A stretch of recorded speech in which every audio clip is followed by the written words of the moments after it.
Welcome back to lesson number 3. I hope you had good success in the previous lesson and you really discussed it with somebody. Even if you're doing the training on your own, try to find some time where you can discuss these principles with someone else. In the company, if you're working or doing this training together with your team, really discuss it. How do you understand it? How do you see it? What is your experiences, etc.? Because the whole purpose of this golden key of sales, it is to unlock your potential, which is there. We just need to get it out, to bring out what we can call even your superpower. Because we all have some superpowers, something we are really good at, and we want to develop it. Now, in this lesson number 3, we're now going to look at opportunities. And if you look at it in this way, we're all living here on planet Earth. That's our planet. And this planet, it's a world of opportunities. I don't know how you see it, but there's opportunities everywhere. And there always has been. Now, some people don't see any opportunities. They only see problems, barriers, difficulties, etc. And other people, they are what we call opportunity hunters. So they look at it in this way. Wow, there's all these opportunities out there. This can be material opportunities, finding money, business opportunities. So every time you talk to somebody, you're looking, is this person an opportunity for business? Or is this person an opportunity for some ideas, etc.? Now, even this course, the Golden Key of Sales, it's an opportunity for you to learn something, to develop your potential, for you to get stronger, to develop a stronger sales mindset, and also an opportunity to sharpen your skills. Because maybe you are already very successful, but maybe you could be just a little bit better, sharpening the skills, strengthening your sales mindset. But to do that, we have to become an opportunity hunter. We cannot expect that we're sitting at home on our couch, drinking beer, watching TV series, and expecting opportunity to just walk in the door and say, hey, knocking on the door, I want to become an opportunity for you. No, we got to go out there. Now, but to go out there and find the opportunities, sometimes we need to go outside our comfort zone. Now, we all have a comfort zone. A comfort zone, it is an area where we feel comfortable. Today, we're living in a world with so many new technologies, which is outside the comfort zone for some people. They're not familiar with it. This can be social media, or it can even go out at networking events, meeting people, talking to people, etc. Now, in my life, I have been to so many different, we call it, conventions, congresses, trade shows, etc. And I always walk around talking with people, because if I talk to a lot of people, I get much, much more opportunities. I don't know in the beginning who is going to be the opportunity here. But if I don't ask people, if I don't talk to them, of course, I don't find any opportunities. Now, but if you look at it, where are the biggest opportunities? Are they inside our comfort zone, or are they outside the comfort zone? Most opportunities are outside our comfort zone. The bigger the opportunities. The same if you look yourself in the mirror and you can see, well, I think the time has come to do some fitness. Because maybe you are getting bigger in some areas. You don't want to get bigger. Now, but to go to do the fitness or to eat more healthy food, maybe that is outside your comfort zone. So you feel comfortable not doing the fitness. But we need to go out there because it's an opportunity to be healthier, stronger, etc.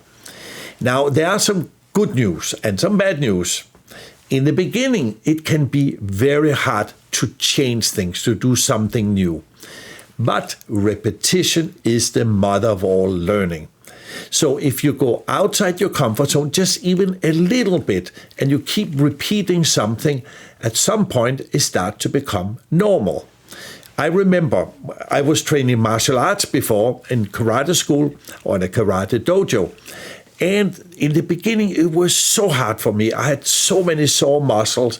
Every time you're learning a new technique, which you're unfamiliar with for your body structure, etc.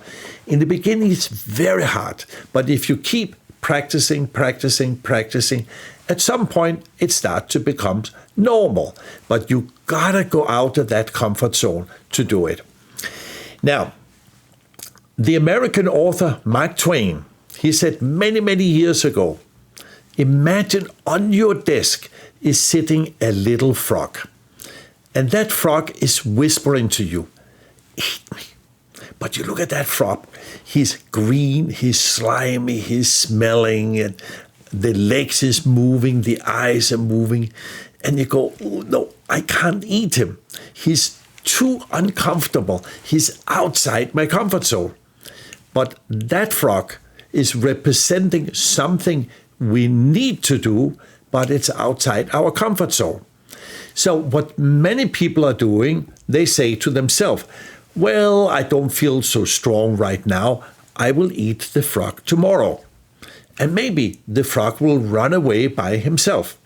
But tomorrow, the frog is still there. And overnight, he became a little bit bigger. So what do? We say tomorrow, tomorrow, tomorrow. Or in Spanish, you say mañana, mañana, mañana. But many mañanas later, which is called the mañana mentality, there's no little frog anymore. There's this monster toad. And he's no longer whispering. He's shouting, eat me or I will eat you. So the little problem has become a big problem because we didn't handle it when it was the smallest. So what we mean with this, in life, there's a lot of frogs we need to eat because they are representing the barriers to these different opportunities which we need to handle and to grab and so on. Now, sometimes, of course, a frog, you can eat it in one time, but if it's a big toad, like, for example, learning a foreign language, what if learning this foreign language is outside your comfort zone? You cannot learn it in one day. So you take one slice a day, but you have to put a lot of discipline in every day to take one little bite. And then after 1 year or 2 years, now you maybe can speak a foreign language. Or learning how to drive a car or riding a motorcycle. In the beginning, for most people, it's very difficult. But what we do, we keep practicing. Even if it's a frog in the beginning, then at some point we have expanded our comfort zone. We became bigger, etc. Now, where does the frogs live? Many people say the frogs are living in the swamp. But where's the swamp? The swamp is in here, in our head.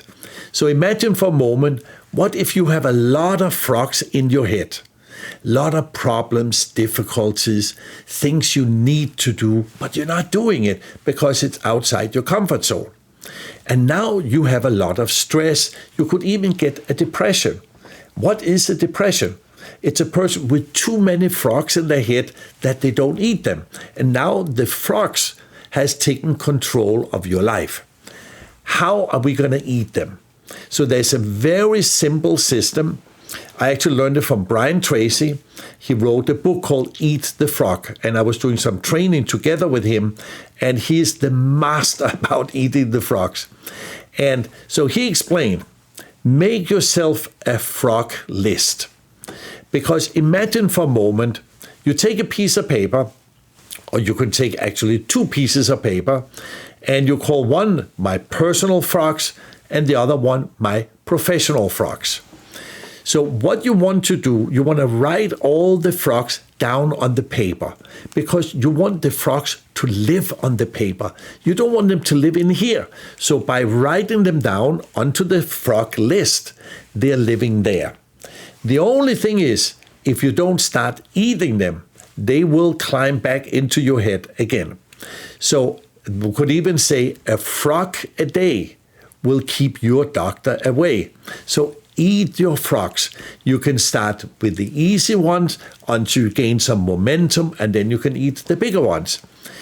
But I can tell you really from personal experience for myself and many of the clients we have been working with, if you become a master frog eater, your life will go to a completely new level. You have so much more pleasure in life because you cannot avoid the frogs. You cannot live life without problems. It's just impossible. The bigger our goals and dreams, the bigger the problem's going to be, the bigger the barriers or the challenges. But we need to learn how to deal with this. And here, of course, we show you these different methods, how to do it. But it's very, very simple. The big problem that many people have is they don't have enough self-discipline. So in this case, so maybe you write down the frog list, but you don't eat them.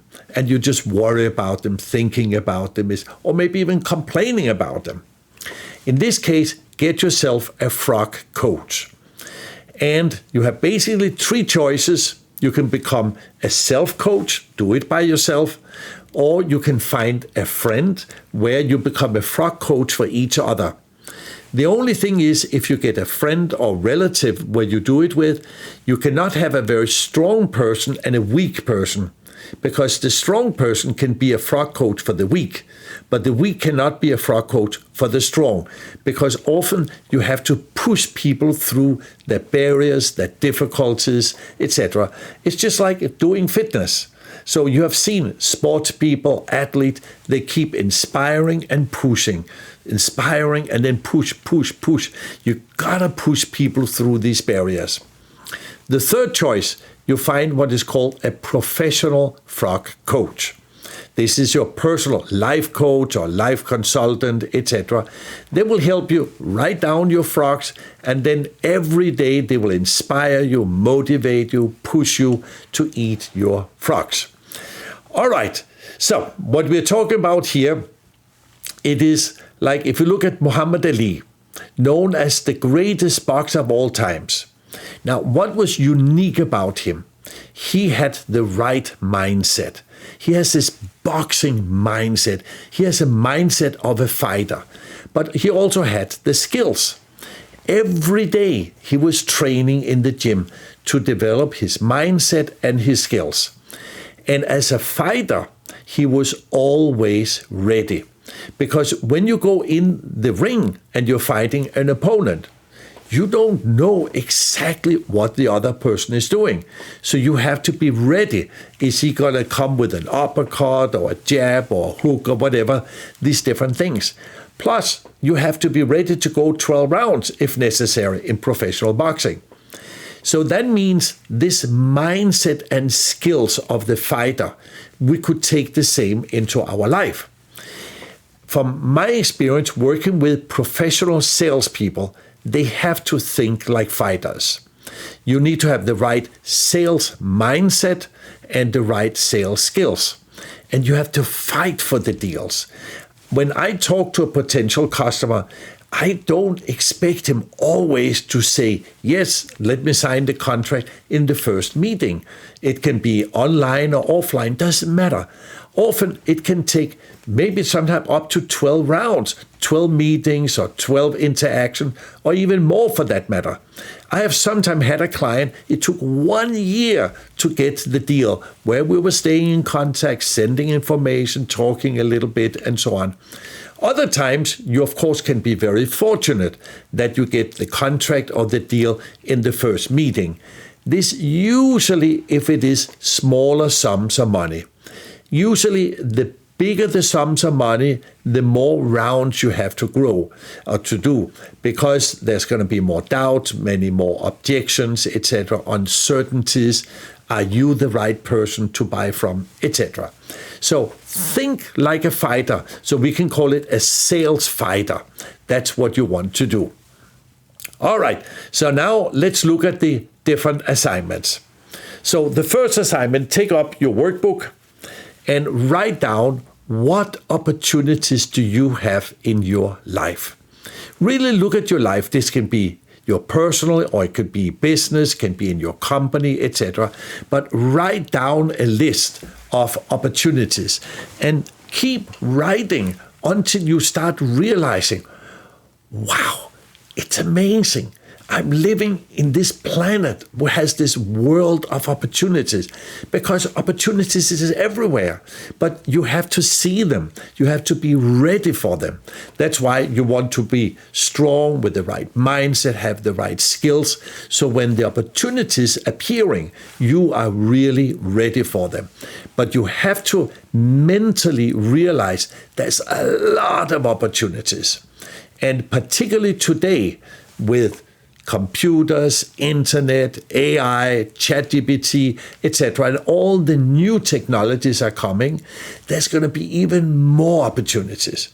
When I was young, when I was sailing in the merchant marine, we didn't have the technologies we have today. So there's so many more, but not everybody's seeing them, and not everybody's hunting for them. The second assignment: write down what frogs do you have in your life. Make your own frog list. You can do one for your personal life, one for your business life. Write down what do you need to do, but it's unpleasant for you. It's outside your comfort zone.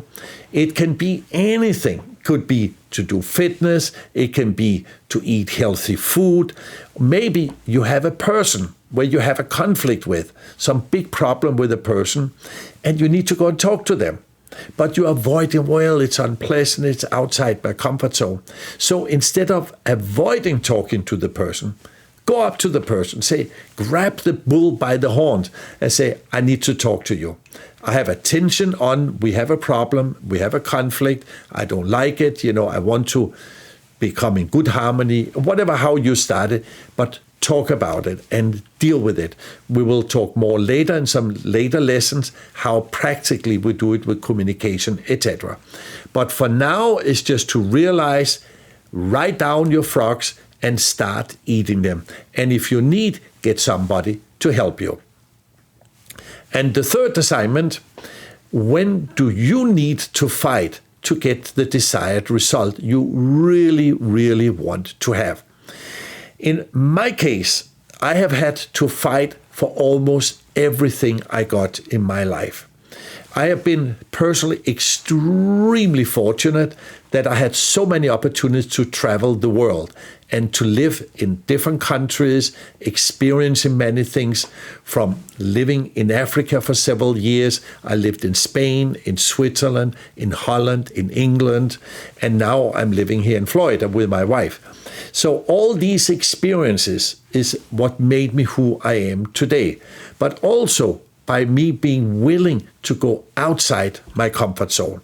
Sometimes it was really unpleasant, but I knew that the reward will come later. All right, so my dear friends, do these 3 assignments, write them down into your workbook, and then discuss it with your colleagues. How do they see it? What is their experiences, etc. And then learn something from each other. All right, over to you. Good success, and I see you at the next lesson.